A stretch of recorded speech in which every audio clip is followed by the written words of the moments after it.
함께 살펴볼 하나님 말씀 창세기 16장 1절부터 14절 말씀입니다. 아브라함의 아내 사레는 출산하지 못하였고 그에게 한 여종이 있으니 애굽 사람이요 이름은 하갈이라.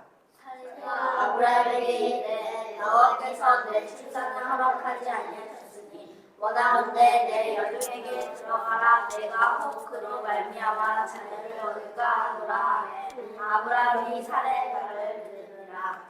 아브라함의 아내 사레가 그 여종 애굽 사람 하갈을 데려다가 그 남편 아브라함에게 첩으로 준 때는 아브라함이 가나안 땅에 거주한 지 10년 후였더라. 아브라함이 하갈과 동침하였더니 하갈이 임신하매 그가 자기의 임신함을 알고 그의 여종을 시켰는지라. 사레가 아브라함에게 이르되 내가 받는 모욕은 당신이 받아야 옳도다. 내가 나의 여종을 당신의 품에 두었거늘 그가 자기의 임신함을 알고 나를 멸시하니 당신과 나 사이에 여호와께서 판단하시기를 원하노라. 아브라함이 사레에게 이르되 당신의 여종은 당신의 수중에 있으니 당신의 눈에 좋을 대로 그에게 행하라 하매 사레가 하갈을 학대하더니 하갈을 사레 앞에서 도망하였더라.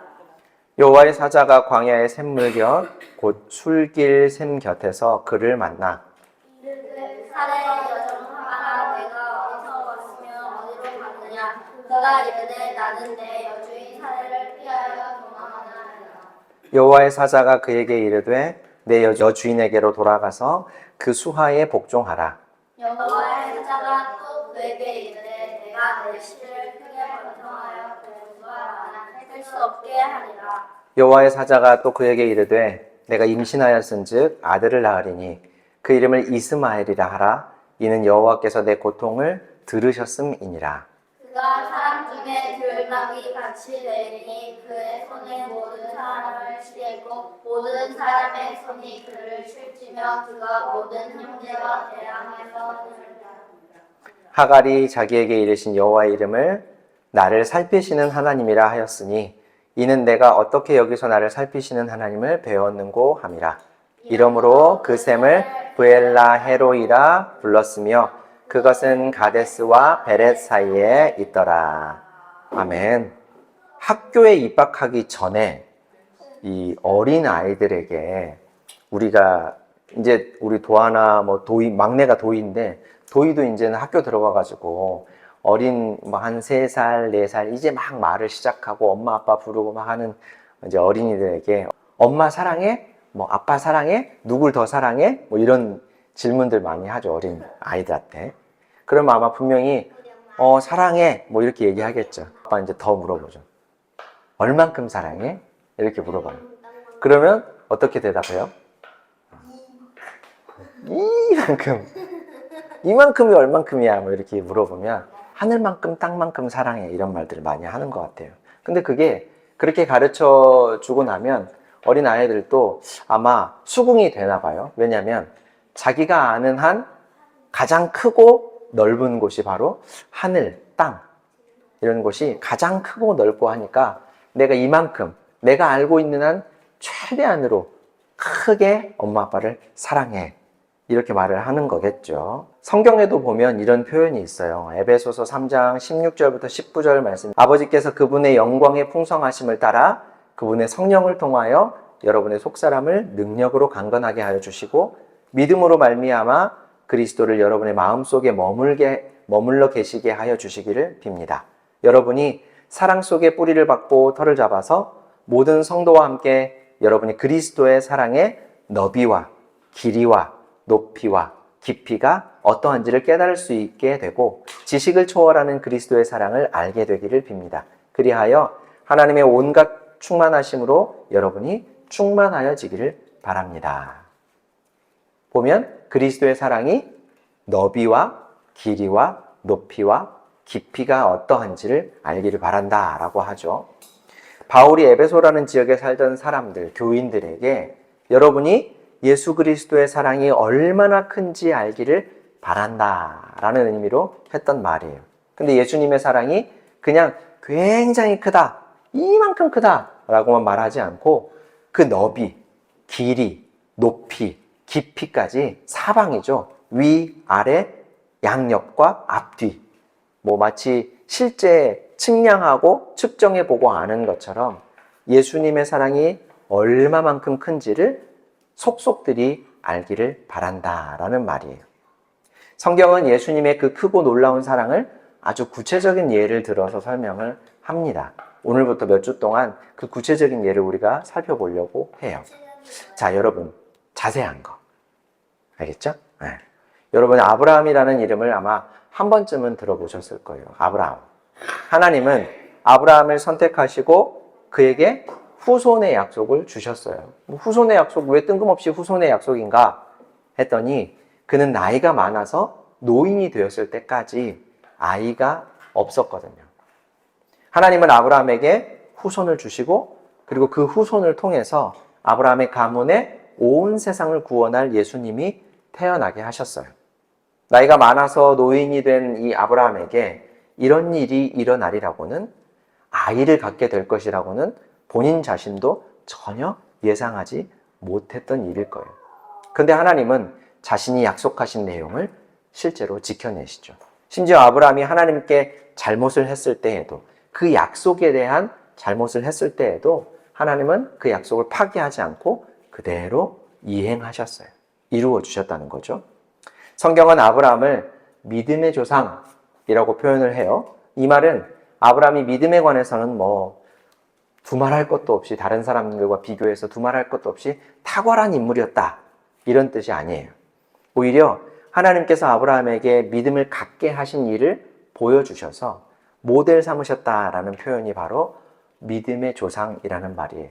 만약에 아브라함이 탁월한 믿음의 사람, 탁월한 어떤 의지나 결심을 가지고 그 믿음을 지켜내는 사람이었기 때문에 성경을 읽는 모든 사람은 아브라함을 롤모델 삼아서 그를 배우라라고 한다면 아마 사실 우리는 아무도 그 목표를 이루지 못할 게 뻔해요.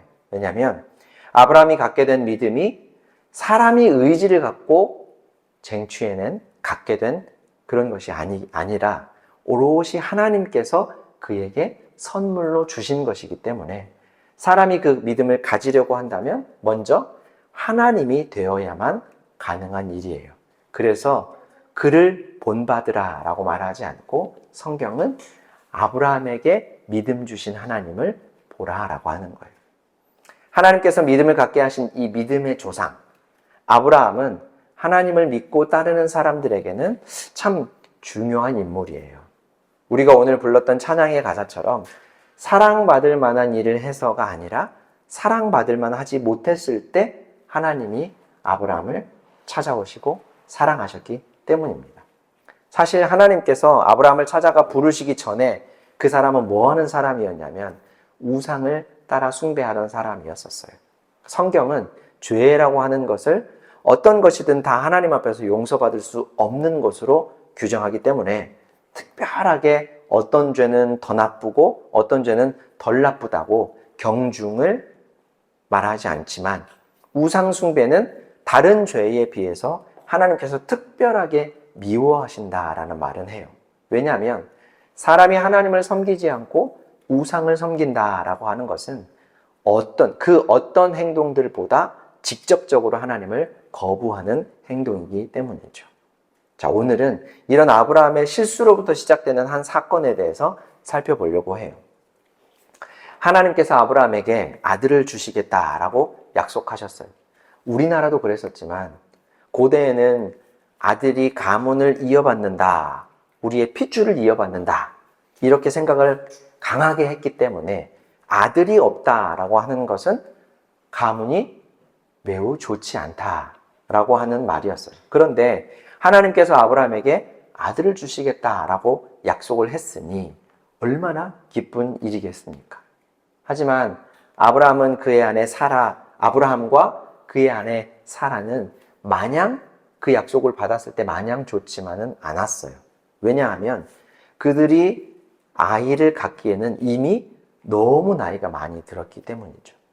하나님께서 아브라함을 처음 찾아와서 약속을 주신 나이, 아들을 갖게 해주겠다, 후손을 주겠다라고 약속한 나이가 몇 살이었냐면 75세였어요. 75살. 우리 어머니보다 나이가 많은 거예요. 근데 부인 사라는 10살이 어리거든요. 10살이 어리니까 65세였어요. 그렇게 시작된 약속의 시간은 속절없이 흘러만 갔고 어느덧 10년의 세월이 쓱 지나가 버렸습니다. 이미 아이를 낳을 수 있는 가능성은 없었지만 처음부터 시간이 지나갈수록 더 가능성은 희박해지는 거죠. 그래서 사라와 아브라함은 방법을 강구해내요. 참, 한 가지 우리가 알고 지나가야 되는 사실이 있는데 아브라함과 사라의 원래의 이름은 오늘 본문에서도 우리가 살펴본 것처럼 아브람 그리고 사레였어요.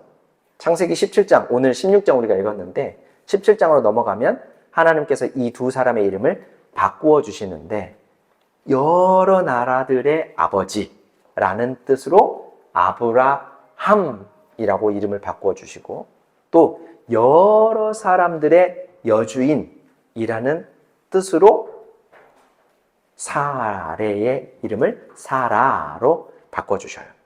어쨌든 아직까지는 그들의 이름이 바뀌기 전으로 아브람, 사레라고 불렀습니다.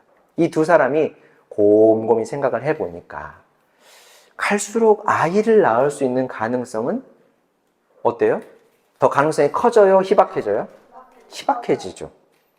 하나님의 약속도 이루어지기 어려워질 것 같으니까 자신들이 이 문제를 해결해야겠다라고 생각을 하게 된 거예요. 앞서도 말했지만 아들을 중요하게 여기던 옛날에는 아이를 대신 낳아주는 대리모라는 게 있어서 이 대리모를 두어서 아들을 낳으려고 했습니다. 아브람과 사레도 이런 방법을 선택했던 거예요. 사레의 여종 중에 하갈이라고 하는 여인이 있었어요. 하갈이라는 여인이 있었는데 그 여인을 여주인 사레 대신에 대리모로 드린 것이죠. 하갈은 주인의 기대대로 아이를 단번에 갖게 되었고 아들을 나중에 낳게 되죠. 그러니까 집안에 큰 경사가 생긴 거예요. 왜냐하면 주인의 대를 이을 아이가 없다가 대리모를 드렸는데 아이를 곧바로 갖게 되었으니 와, 우리 집안에도 경사가 생겼다. 이렇게 된 거죠. 근데 그 경사가 얼마 가지 못해서 집안에 큰 비극을 불러오게 됩니다. 아이를 갖게 된 여종 하갈이 주인 사레를 업신여기게 된 거예요. 여종인 자신이 이제 아이를 가졌으니 내 여주인보다 내 주인보다 내가 더 이 집안에 해준 일이 많다라고 생긴 데서 빚어진 사건이죠. 이에 참을 수가 없었던 사레는 남편 아브라함에게 찾아가서 득달같이 쫓아가서 아브라함에게 쏘아붙였다. 성경에는 이런 말은 없어요. 막 이렇게 득달같이 달려갔다, 막 쏘아붙였다 이런 말은 없는데 분명히 상황을 고려하고 또 사레의 말투를 보면 충분히 유추해 볼 수가 있죠. 뭐라고 얘기하냐면 사레가 아브라함에게 말하였다. 내가 받은 이 고통은 당신이 책임을 져야 마땅하오. 나의 종을 당신 품에 안겨주었더니 이 종이 자기가 임신한 것을 알고서 나를 멸시합니다. 주님께서 당신과 나 사이를 판단하여 주시면 좋겠습니다. 마지막 이 말 진짜 무시무시한 말이에요. 주님께서 당신과 나 사이를 판단하여 주십시오. 이게 무슨 얘기냐면 하나님께서 당신 잘못이 큰지 내 잘못이 큰지 내가 지금 왜 이런 멸시를 받으면서 고통을 겪어야 하는지 하나님이 이에 대한 책임을 물어주시기를 바랍니다. 이런 얘기거든요. 이 말을 들은 아브라함이 대답합니다. 아브라함이 사라에게 말하였다. 여보, 당신의 종이니 당신 마음대로 할 수 있지 않겠소? 당신이 좋을 대로 그에게 하기를 바라오. 사레가 하갈을 학대하니 하갈이 사레 앞에서 도망하였다.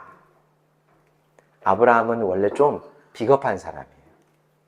나중에 아브라함은 자신과 아내가 위기에 처했을 때 자신이 살고자 아내를 자기 여동생이라고 거짓말하면서 다른 나라의 왕의 부인으로 보낼 정도로 아주 비겁한 사람이었어요. 이렇게 이제 여주인 사레의 복수극이 시작되는 거였어요. 사실 이 사건에서는 한 모든 인물이 다 억울할 거예요. 왜냐면 보세요. 하나님께서 아들을 주시겠다고, 그리고 그 아들을 통해서 수많은 후손을 얻게 될 것이라고 약속을 하셨으니까 그 약속을 붙잡고 부푼 꿈을 갖게 된 아브라함과 사레는 10년의 세월이 속절없이 지나가는 것을 보면서 조바심이 났겠어요? 안 났겠어요? 조바심이 나죠. 하지만 하나님은 별다른 말씀이 별로 없었어요. 그러니까 자신들이라도 나서서 그 약속을 이루어야겠다라고 판단을 했던 거죠. 근데 여러분, 믿음은 기다림이라는 말로 바꿔할 수 있어요. 참고 기다리면서 하나님께서 일하시는 것을 바라보는 것이 믿음이죠. 이 경우도 그래요. 결국 하나님은 두 사람에게 다시 찾아와서 훗날 아들을 주실 것을 다시 한번 주지시켜 주십니다. 비록 하나님께서 일하시는 것을 기다리지 못했지만 아브라함과 사레는 나름대로 애를 썼기 때문에 이런 비극이 벌어진 것이 이 두 사람에게는 사실 굉장히 억울한 일일 수 있어요. 더욱이 사레는 자신이 주도해서 남편에게 두 번째 아내를 갖게, 대리모를 갖게 했는데 그 여인이 아이를 갖게 되었다라는 것을 인지하고는 자신을, 종이 주인인 자신을 멸시하는 것이 보이니 얼마나 억울하고 화가 치밀어 올랐겠어요. 근데 여러분, 사실 이 셋 중에 가장 억울한 사람은 누군지 알아요? 가장 억울한 사람, 바로 여종 하갈이죠. 보세요. 아브람과 사레는 하나님의 약속을 믿음으로 기다리지 못해서 억울한 일을 당해도 싸다, 이렇게 말할 수 있겠지만 하갈은 무슨 잘못이 있어요? 종은 주인이 하라면 죽음까지도 거부할 수 없었던 것이 이 고대 시대였어요. 자신의 여주인이 아이를 갖지 못하니까 대리모가 되어서 주인의 가문에 대를 이어 달라고 했기 때문에 자기는 그렇게 한 것뿐인데, 물론 그런 과정 속에서 아이를 갖게 됐고 여주인에게 유세를 부린 것은 잘못이죠. 하지만 누가 대리모를 시켜달라고 했습니까? 그렇죠. 주인이 자식이 없어서 대리모로 자신을 드렸는데 자신이 뭐가 그렇게 잘못이 있겠어요.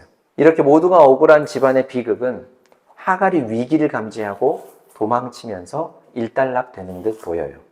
아브람 시대에 집에서 나온다라고 하는 것, 집을 떠난다라고 하는 것, 특히 종이 주인의 집에서 도망쳐 나온다라는 것은 그냥 이사를 가서 다른 동네로 이사를 가는 것이 아니에요. 황량한 사막에 버려져서 방치되는 것이기 때문에 죽음에 내몰리게 된 것과 다름이 없었어요. 더욱이 임신한 여인이 이런 처지에 놓였으니 얼마나 안타까운 일이고 얼마나 위급한 상황에 처한 것입니까? 하지만 옛날에는 종의 목숨 같은 것은 주인의 말 한마디면 정말 휴지 조각처럼 버려지던 시절이라서 정말 어쩔 도리가 없는 상황이 돼버린 거예요.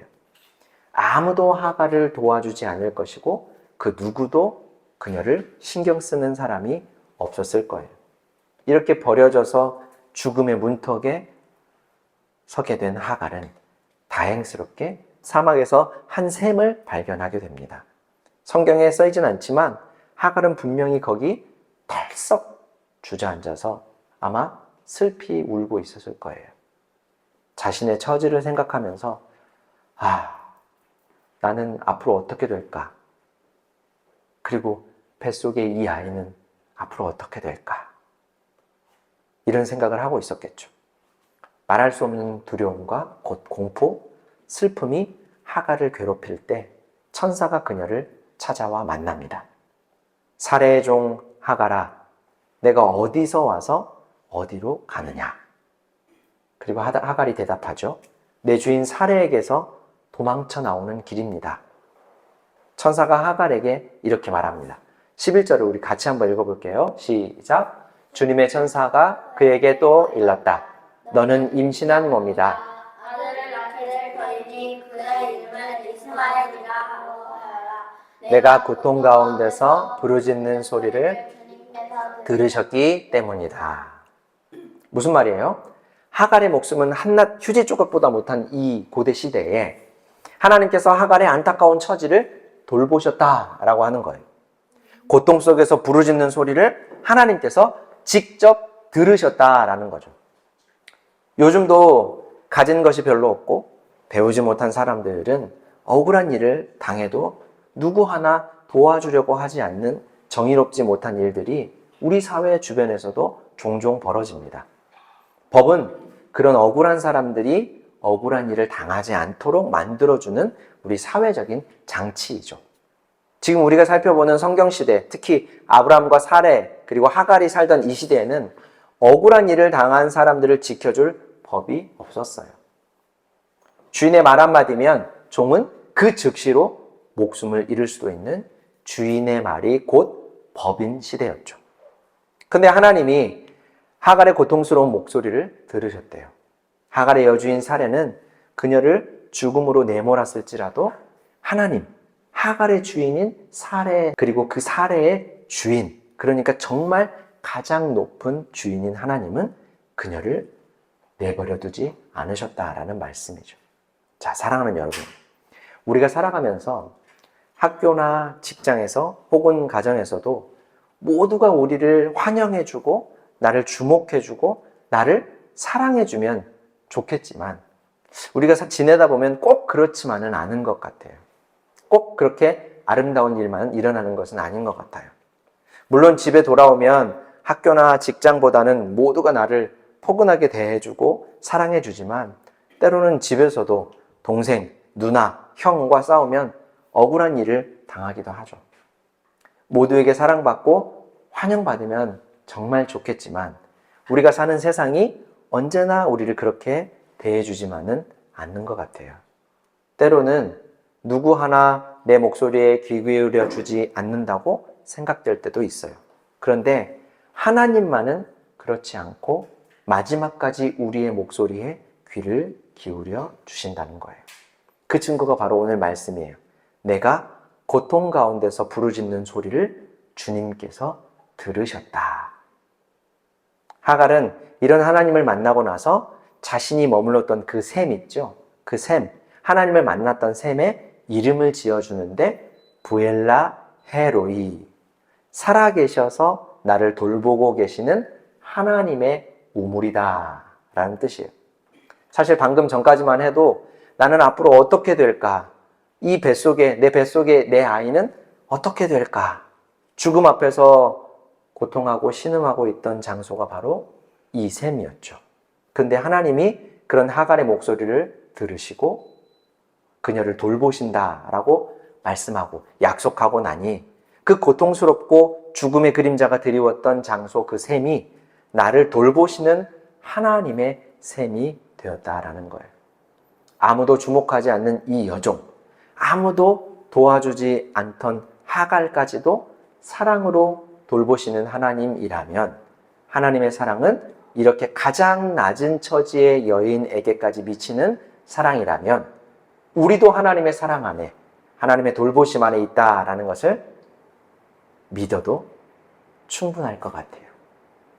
자, 사랑하는 성도 여러분, 사막 한가운데 버려진 보잘것없던 이 여종 하갈에게까지도 변함없는 하나님의 사랑, 하늘만큼 땅만큼 커다란 하나님의 사랑을 우리가 새로운 한 주도 경험하게 되기를 바라요.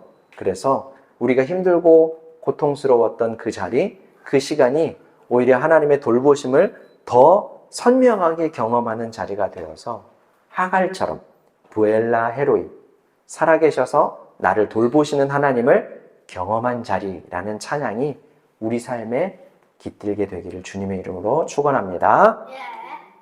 사랑과 은혜가 풍성하신 하나님 우리 아버지, 우리를 사랑하시고 돌보아 주시는 은혜에 감사합니다. 많은 이들의 환영을 받는 사람이 아니어도 혹은 누구도 주목해보지 않는 사람이라 할지라도 하나님은 사랑하시고 고통스러워하는 목소리를 하나도 놓치지 않고 들으신다는 것을 하갈의 삶을 통해 우리가 배웠습니다. 우리가 어려울 때, 힘들고 고통스러울 때 우리도 돌보아 주시는 하나님을 경험하게 하여 주옵소서. 그래서 하나님을 더욱 굳게 의지하며 사는 믿음의 삶을 살게 하여 주옵소서. 우리가 힘들고 어려워하는 순간들이 그저 상처와 아픔으로만 남지 않고 하나님이 나를 돌보신다는 믿음이 굳어진 자리가 되게 하셔서 부엘라 헤로이라는 믿음의 고백과 찬송이 우리 삶에도 넘치게 하여 주옵소서. 예수님의 이름으로 기도합니다. 아멘.